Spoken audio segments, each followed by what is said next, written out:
உருவாக்கும் சிகரமும் கைகூட்டும் செஞ்சொல் பெருவாக்கும் பீடும் பெருக்கும் உருவாக்கும் ஆதலால் வானோர் மாணிமுகத்தனை காதலால் கூப்புவர்தம் கை. அனைத்துலக ஆன்மீக அன்பர்களுக்கு வணக்கம். 2025 மகர ராசி பலன்கள்.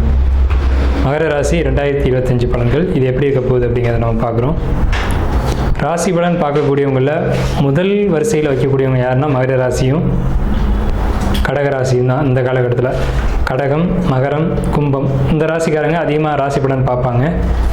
என்ன காரணம்னு கேட்டிங்கன்னா இவங்களுக்கு தான் அதிகமான கஷ்டங்கள் துன்பங்கள் இந்த காலகட்டங்களில் நடந்திருக்கும். 2024 வரைக்கும் நம்ம பார்க்கக்கூடிய பலன் அப்படிங்கிறது 2025 மகரத்துக்கு ரொம்ப சூப்பராக இருக்க போகுது. அதில் மாற்றமே இல்லை. கோச்சார கிரகங்கள் அடிப்படையில் அற்புதமான ஒரு நிலை அப்படிங்கிறது மகர ராசிக்கு இருக்குது. அதாவது கடந்த காலகட்டங்கள் ரொம்ப கவலைகள், மன அழுத்தங்கள், துன்பங்கள் இதெல்லாம் இருந்திருக்கும். நான் எதையும் மறுக்கல. பட் ஆனால் நாம் பேசக்கூடியது 2025 பற்றி மட்டும்தான், வருங்காலத்தை பற்றி தான் நம்ம பேசுகிறோம். இந்த வருடம் 2025 மகர ராசி அதாவது ரொம்ப கஷ்டங்கள்லேருந்து மீண்டு வந்திருக்கீங்க. இந்த காலகட்டம் அப்படிங்கிறது 7.5 சனியினுடைய முடிவு காலகட்டம் முடிஞ்சிருச்சு. 2025 மார்ச் மாதம் 29ஆம் தேதியோட உங்களுக்கு 7.5 சனி முடியுது. அப்போ இத்தனை வருஷ காலகட்டம் கடந்த 10 வருடங்களாக உங்களுக்கு வாழ்க்கைனா என்ன அப்படிங்கிறத சனி பகவான் காட்டிட்டு போயிட்டுப்பார். யார் நண்பன், யார் துரோகி, யார்கிட்ட எப்படி நடந்துக்கணும் அப்படிங்கிற விஷயங்கள் எல்லாம் காட்டியிருப்பாங்க. நண்பன் யார், எதிரி யார். நம்ம நினச்சிருந்துருப்போம் அவர் எதிரின்னு, அவர் தான் உண்மையிலே நண்பனாக இருந்திருப்பார். நம்ம நினச்சிருப்போம் எதிரின்னு, அவர் தான் உண்மையிலே நண்பன். நம்ம உறவும் நினச்சிருந்தவர் எதிரியாக இருப்பார். ஸோ இந்த மாதிரி நம்ம மாறுபட்ட கருத்துக்களை திருத்தி உண்மை நிலைப்பாடு என்ன அப்படிங்கிறத காட்டி கொடுக்கறதுல அவர் 7.5 சனி காலகட்டங்களில் அவர் நிறைய அனுபவங்களை கொடுத்துருப்பார். இந்த காலகட்டங்களில் நிறைய அவமானங்களை சந்திச்சிருப்பீங்க, துன்பங்களை சந்திச்சிருப்பீங்க, கஷ்டங்களை, வறுமைகளை நீங்கள் போகாத இடத்துக்கு கூட போக வச்சுருப்பாங்க இந்த காலகட்டங்கள் அப்படிங்கிறது. ஸோ எல்லா அனுபவங்களும் மனிதனுக்கு தேவை அப்படிங்கிறதுக்காக தான் இந்த ஒரு நிலைப்பாடு அப்படின்றது வந்துட்டு போகுது. இதுலேயும் உங்களுக்கு தசாபுத்திகள் நல்ல வலிமையோடு இருக்கும்போது இந்த நிலைகளும் பட்டும் படாமலும் நீங்கள் கடந்து வந்திருப்பீங்க. ஸோ 2025 பொறுத்த வரைக்கும் 1/1/2025 தேதி அப்படிங்கிறது புத்தாண்டு பிறக்கக்கூடிய இந்த நாள், இந்த புதன்கிழமை அன்னைக்கு ஒரு உத்திராட நட்சத்திரத்தில் இந்த நாள் பிறக்குது. இது சுபமான ஒரு நாளில் புத்தாண்டு பிறக்குது அப்படிங்கிறதுனால இருக்கக்கூடிய 12 ராசிகளுக்குமே சுபமான ஒரு வருடம் தான். அதில் எந்த சந்தேகமும் இல்லை. அதில் பர்டிகுலராக முதன்மையான அதிர்ஷ்ட ராசி எது அப்படின்னு கேட்டிங்கன்னா ரிஷபம், துலாம், தனுசு, மகரம். இந்த அடிப்படையில் வைக்கும்போது மகரமும் அதிர்ஷ்ட ராசி அப்படின்ற வரிசை கீழே வருது. காரணம் என்னன்னு கேட்டிங்கன்னா இந்த மகர ராசி தெய்வத்தோட அனுகிரகத்துக்கு உள்ளே போயிடுது. எப்படின்னு கேட்டிங்கன்னா குரு பகவான் பயிற்சி ஆகிறது மிதுனத்துக்கு, ரிஷபத்துலேருந்து மிதுனத்துக்கு போகிறார். ரிஷபத்தில் இப்போ இந்த காலகட்டத்தில் இருப்பாங்க வக்ரமாக. மிதுனத்துக்கு மே 14ஆம் தேதி அன்னைக்கு போகும்போது மகரத்தினுடைய 2ஆம் வீட்டையும் மகரத்தினுடைய 12ஆம் வீட்டையும் இந்த 2 பக்கங்களும் முன்னாடியும் சரி பின்னாடியும் சரி குருவான் பார்வை செலுத்துகிறார். அவருடைய பாதுகாப்புக்குள்ளே கொண்டு வந்துடுறார் உங்களை. எப்படி ஒரு கோழி குஞ்சுகளை அடக்காக்குமோ அதை போன்ற ஒரு அமைப்பில் 2ஆம் பாவம் 12ஆம் பாவத்தை கவர் பண்ணும்போது அதுக்குள்ளே லக்னம் கவர் ஆகிடுது. ஸோ ராசி கவர் ஆகிடும்போது உங்களுக்கு எந்த துன்பமும் உங்கள் பக்கத்தில் வராது. இவ்வளோ நாள் பட்ட கஷ்டங்கள் உங்கள் பக்கத்தில் வர எல்லா பிரச்சனைகளுக்கும் தீர்வுகளும் முடிவுகளும் உங்களுக்கு இந்த காலகட்டங்களில் கிடைக்கும். பாதச்சனி முடிவுக்கு வந்துட்டீங்க. பாதச்சனி முடியும் போது உங்களுக்கு நல்ல விஷயங்கள் நடக்கணும் அப்படின்ற ஒரு அமைப்பு உண்டு. என்ன நல்ல விஷயம் அப்படின்னு கேட்டிங்கன்னா இது நாள் வரைக்கும் எனக்கு தொழில் இல்லைன்னு சொன்னவங்களுக்கு தொழில், குழந்தை இல்லைன்னு சொன்னவங்களுக்கு குழந்தை, திருமணம் இல்லைன்னு சொன்னவங்களுக்கு திருமணம், வாழ்க்கைக்கு தேவையான நீண்ட நாள் விஷயங்கள் என்ன இருக்கோ அதை கொடுத்துருவாங்க. அதாவது நீண்ட காலமாக மருந்து எடுத்துகிட்ருக்கேன் சார், எனக்கு நோய் குணமடையலை அப்படின்னு கேட்டிங்க அப்படின்னா அந்த நோய் பர்மனெண்ட்டாக உங்களை விட்டு விலகி போயிடும். அதுக்கான மருந்து முறைகள் உங்களுக்கு அவ்வளோ எளிதில் ஒரு மருத்துவர் மூலமாக உங்களுக்கு அது கிடைக்கும். ஸோ இது ஒரு விஷயம். தொழில் ஆரம்பிக்கலாமா அப்படின்னு கேட்டால் கண்டிப்பாக இந்த காலகட்டத்தில் தொழில் ஆரம்பிக்க கிரகங்கள் வைக்கும். ஏன்னு கேட்டிங்கன்னா உங்கள் ராசிக்கு 10ஆம் இடம் என்பது துலா ராசி. அந்த ராசியை குரு பகவான் தன்னுடைய 5ஆம் பார்வையை பார்க்குறாரு. குரு பகவான் பார்க்கக்கூடிய இடங்கள் விரிவடைஞ்சிக்கிட்டே இருக்கும். ஸோ 10ஆம் இடம் அப்படின்ற தொழில் ஸ்தானத்தை பார்க்கறதுனால தொழில் விரிவடையும், தொழிலில் முன்னேற்றங்கள் விரிவடையும், தொழிலில் பெயர், புகழ், அந்தஸ்து, கௌரவம் இது கிடைக்கும். புதிய தொழில்கள் ஆரம்பிப்பீங்க, பிரான்ச்சஸ் ஆரம்பிப்பீங்க. இது நாள் வரைக்கும் தொழிலுக்காக பட்ட கடனை கட்டுவீங்க, கடன் அடைச்சி வெளியில் வருவீங்க. கடன் நம்மளால் கட்ட முடியுமா, சாத்தியம் இருக்கான்னு நினச்சவங்க, சாத்தியமே இல்லைன்னு நினச்சவங்க கூட இந்த கடனை கட்டிட்டு வெளியில் வருவீங்க. ஒரு நிம்மதியான ஒரு நிலையோடு இந்த கடன்லேருந்து வெளியில் வருவீங்க அப்படின்றதுல எந்த அளவு மாற்றம் இல்லை. ஸோ உங்களுக்கு நடக்கக்கூடிய விஷயங்கள், புதிய சொத்து சேர்க்கை, புதிய வாகனம், வண்டி சேர்க்கை, அதே மாதிரி வீடு வாங்கக்கூடிய யோகம் அப்படிங்கிறது இருக்குது. மாணவர்களை பொறுத்த வரைக்கும் படிக்கக்கூடிய மாணவர்களாக இருந்தீங்க அப்படின்னா கடந்த காலகட்டங்களில் படிப்பு தடையானது உண்மைதான். ஆனால் அந்த படிப்பை மீண்டும் எடுத்து செய்யக்கூடிய அமைப்பு அப்படிங்கிறது 2025 உண்டு. ஸோ என்ன காரணத்துக்காக படிப்பு தடையாச்சோ அந்த காரணம் சரியாகி மீண்டும் படிக்க ஆரம்பிப்பீங்க. ஸோ உங்கள் படிப்பு இதுக்கு மேலே கண்டினியூ ஆகும். கண்டினியூ ஆனது மட்டும் இல்லை, நல்ல மார்க் இந்த 2025 ஸ்கோர் பண்ணுவீங்க. பர்டிகுலராக 10th 12th இந்த மாதிரி முக்கியமான எக்ஸாமுக்கு வெயிட் பண்ணிகிட்டு இருக்கக்கூடியவங்களுக்கு, அதே மாதிரி அரசாங்க தேர்வுக்கு வெயிட் பண்ணக்கூடியவங்களுக்கு அரசு வேலை நிச்சயமாக கிடைக்கும், மாற்றமே இல்லை. எத்தனை மகர ராசி இருக்கீங்களோ எழுதி வச்சுக்கோங்க, அரசு வேலை இந்த ஆண்டு உங்களுக்கு தான், மாற்றமே இல்லை. மகரமே ஒரு அரசு வீடு தான். ஸோ அதனால தான் அங்கே செவ்வாய் பகவான் உச்சம் அடைகிறார். ஸோ உங்களுக்கு அரசு வேலை காத்துக்கிட்டு இருக்கு.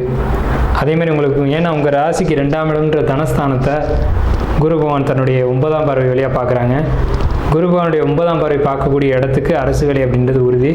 ஸோ அரசு வருமானத்தை நீங்கள் இந்த காலகட்டங்களில் வாங்கணும் அப்படின்றது ஒரு அமைப்பு உண்டு. அதே மாதிரி அரசாங்கத்திலேருந்து உங்களுக்கு வர வேண்டிய அமௌண்ட் எதுவும் பெண்டிங்கில் இருந்து ஒரு கேஸ் வம்பு வழக்கில் இருந்தீங்கன்னா அந்த வழக்கும் உங்களுக்கு சாதமாகி உடனடியாக அந்த அமௌண்ட் வந்து உங்கள் கைக்கு கிடைக்கும். ஸோ இந்த மாதிரியான ஒரு அமைப்பு. நீண்ட தூர பயணங்கள் உங்களுக்கு அமையும். அதே மாதிரி கோயில் வந்து போய் விசிட் பண்ணக்கூடிய ஒரு அமைப்பு. நீண்ட தூரம் பயணம் செஞ்சு ஒரு கோயிலை போய் ஆலய தரிசனம் பண்ணிட்டு வரக்கூடிய ஒரு அமைப்பு, குடும்பத்தோடு போகக்கூடிய ஒரு அமைப்பு அப்படிங்கிறதெல்லாம் இந்த ஆண்டு உங்களுக்கு மகர ராசிக்கு உண்டு. ஸோ அந்த மாதிரி போங்க. அந்த மாதிரி போகும்போது குடும்பத்தில் ஒரு சந்தோஷம், மகிழ்ச்சி, குடும்பத்தில் ஒரு சுப நிகழ்ச்சிகள், அதேமாதிரி ஒரு குழந்தை தரிக்கிறது, இந்த மாதிரியான சுப விஷயங்கள் அதன் பொருட்டு ஏற்படும். ஸோ அதை பயன்படுத்தி வெற்றி அடையணும்.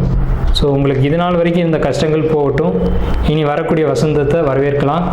அதே மாதிரி உங்கள் சுய ஜாதகம் அப்படிங்கிறது ஒரு முக்கியமான ஒரு விஷயம். உங்களுக்கு தசாபுத்தி எப்படி இருக்குது அப்படின்றதையும், அந்த தசாபுத்தியினுடைய பாதிப்புகள்லேருந்து எப்படி வெளியில் வரலாம் அப்படிங்கிறதையும் உங்கள் பக்கத்தில் இருக்கக்கூடிய ஜோசியரை அணுகி உங்களுடைய ஜாதகத்தை கொடுத்து நீங்கள் பலன் கேட்டுக்கோங்க. எப்போவுமே மகர ராசிக்கு நான் சொல்லக்கூடிய விஷயம் ஒன்று தான், குருமார்கள், ஜோதிடர்கள் முக்கியமானவங்க. அவங்கள்ட்ட வந்து நீங்கள் கொஞ்சம் அனுசரித்து நடந்துக்கணும். ஏன்னா அவங்களுடைய ஆசீர்வாதம் இருந்துச்சு அப்படின்னு சொன்னாலுமே உங்களுக்கு வந்து ரொம்ப ஒரு பாசிட்டிவான விஷயம். ஏன்னா உங்களுக்கு 9ஆம் வீடு கன்னி வீடாக வரும். ஸோ கன்னி வீடு அப்படிங்கிறது உபதேசிக்கக்கூடிய குருமார்களை குறிக்கும். ஸோ அவங்கள்ட்ட போய் ஆசீர்வாதம் வாங்கிறது அப்படிங்கிறது ரொம்ப ஒரு அற்புதமான விஷயம். எப்போவுமே ஞானிகள் படிப்பதில்லை அப்படின்னு சொல்லுவாங்க. ஏன்னா புதன் கன்னி வீடு வந்து ஞானமுடைய வீடுன்னு அர்த்தம். ஞானிகள் படிப்பதில்லை. இப்போ ஒரு மகான் எடுத்துக்கிட்டோம் அப்படின்னா ராகவேந்திரரோ ஆதிசங்கரரோ எங்கேயும் படித்ததாக நம்ம தெரியல. அவங்க இந்த படிப்பு படித்தாங்க, அந்த படிப்பு படித்தாங்கன்றதெல்லாம் தெரியல. ஸோ இந்த மாதிரி குருமார்களை நீங்கள் வழிபட ஆரம்பிச்சிங்கனாவே உங்களுக்கு 7.5 சனி, அஷ்டம சனி, அர்த்தாஷ்டம சனி இதனுடைய பாதிப்புகள் கண்டிப்பாக இருக்காது. அதை உறுதியாக சொல்லலாம். அதே மாதிரி காலபைரவர் வழிபாடு, இந்த மாதிரியான விஷயங்கள் வந்து நீங்கள் 7.5 சனியை கடந்து வந்துட்டீங்க அப்படின்னாலும் கூட நீங்கள் சனியோடைய ஆதிக்கமுடைய வீடு ராசி வீடு அப்படிங்கிறதுனாலையும் நீங்கள் இந்த இதை எடுத்துக்கலாம். ஸோ இதை எடுத்துக்கிட்டிங்கன்னா இது வந்து உங்களுக்கு வாழ்நாள் பரிகாரமாக உங்களுக்கு வந்து பயனளிக்கும். வாழ்நாள் முழுக்க நீங்கள் அனுபவிக்க வேண்டிய அதிர்ஷ்டங்களையும் யோகங்களையும் அதிகப்படுத்தி கொடுக்கும். ஸோ அந்த மாதிரியான ஒரு அமைப்பு மகர ராசிக்கு இந்த காலகட்டத்தில் உண்டு. கண்டிப்பாக ஒரு விஷயம் என்னென்னா, லவ் மேரேஜ் தான் மகர ராசிக்கு எப்போவுமே சாத்தியமான ஒரு விஷயம். லவ் பண்ணிட்டீங்க, மேரேஜ் ஆகணும்னு கேட்டிங்க அப்படின்னா அதில் ஒரு நியாயம் இருக்குது அப்படின்ற பட்சத்தில் அந்த லவ் வந்து நிச்சயமாக நிறைவேறும். பெரியவங்களுடைய சம்மதத்தின் பேரில் அது நடக்கும். சமுதாயத்தினுடைய முக்கியமான தலைமை தாங்கி எல்லாரும் ஆசீர்வதித்து நடத்தக்கூடிய திருமண அமைப்பு அப்படிங்கிறது 2025 மகர ராசிக்கு உண்டு. குடும்பத்தில் சொல்கிற தயக்கமாக இருக்குன்னா சொல்லிவிடுங்க, உங்களுக்கு அது பாசிட்டிவாக தான் முடியும். இது லவர்ஸ் பொறுத்த வரைக்கும். அதேமாதிரி மேரேஜ் ஆனவங்களை பொறுத்த வரைக்கும் பிரிவினைகள் இல்லை, கணவன் மனைவி ஒற்றுமைகள் அதிகரிக்கும். எப்போவுமே மகர ராசிக்காரங்க யாருக்குமே வந்து எதிராக தான் இருப்பாங்க, ஆனால் மனைவி கிட்ட மட்டும் ரொம்ப பாசமாக இருப்பாங்க. இது வந்து மகர ராசிக்கே உண்டான ஒரு குணம். அதே மாதிரி இந்த சமயம் எப்படி இருக்குன்னா, மனைவி வந்து உங்கள்கிட்ட ரொம்ப பாசமாக இருப்பாங்க இந்த 2025ஆம் வருடம் மட்டும். ஏன்னா உங்களுக்கு அப்படி தான் குரு பகவான் 2ஆம் வீட்டை பார்க்குறாங்க. 2ஆம் இடம்ன்றது குடும்பஸ்தானம். குடும்பம் அப்படிங்கிறது கணவன், மனைவி, தாய், தந்தை, குழந்தைகள். இப்போ இவங்க எல்லாம் உங்களுக்கு அனுசரித்து போவாங்க. இவங்களுடைய சப்போர்ட் எல்லாம் உங்களுக்கு பெரிய அளவில் கிடைக்கும். தனவரவு இவங்க மூலமாக தொழிலுக்கு சப்போர்ட் பண்ணுறதா இருக்கட்டும். நீங்கள் பார்க்குற ஒரு தொழிலில் வந்து நீங்கள் ஒரு கடையை நடத்துகிறீங்க அப்படின்னா உங்களுக்கு கூட மாட வந்து ஒத்தாசை பண்ணி வருமானத்தை அதிகரிக்கக்கூடிய வேலை யார் செய்வாங்கன்னா குடும்பத்து நபர்கள் அப்படின்றவங்க செய்வாங்க. ஸோ முதலீடுகள், நீண்ட கால முதலீடுகளை நீங்கள் இந்த காலகட்டங்களில் கண்டிப்பாக செய்யணும். ஏன்னா இந்த காலகட்டங்களில் உங்களுக்கு பெரிய ஒரு அமௌண்ட் உங்களுக்கு வர காத்துட்ருக்கு. அந்த அமௌண்ட்டை நீங்கள் நீண்ட காலத்து முதலீடுகளை போட்டிங்கன்னா அது பர்மனண்ட்டான ஒரு வருமானத்தை கொடுத்துக்கிட்டே வரும். அந்த பணத்தை வீணடிக்காமல் இருக்கிறதுக்கு தான் நம்ம ஒரு வழியை சொல்கிறோம். இந்த வழியை பயன்படுத்தி வெற்றி அடையணும். அதாவது 12ஆம் இடம் என்பது நீண்ட கால முதலீடு அப்படின்னு அர்த்தம். ஸோ ஒரு தனவரவு பெரிய அளவில் ஏன் வருதுன்னு கேட்டிங்கன்னா, உங்களுக்கு 12ஆம் வீடான தனுசு வீட்டை குரு பகவான் 7ஆம் வரைய பார்க்குறாரு. அப்போ ஏதோ ஒரு பணம் உங்களுடைய முன்னோர்கள் சொத்தாக இருக்கலாம், அல்லது வந்து உயில் சொத்தாக இருக்கலாம், அல்லது தான செட்டில்மெண்ட்டாக இருக்கலாம், அல்லது உங்கள் லாட்ரியாக கூட இருக்கலாம். ஏதோ ஒரு விதத்தில் ஒரு அமௌண்ட் உங்கள் கைக்கு கிடைக்கும். அதை வந்து நீங்கள் நீண்ட கால முதலில் இன்வெஸ்ட் பண்ணிடணும் உடனடியாக, காலதாமதம் கூடாது. அதே மாதிரி பால் பண்ணை போன்ற விஷயங்களை நீங்கள் உருவாக்கலாம்.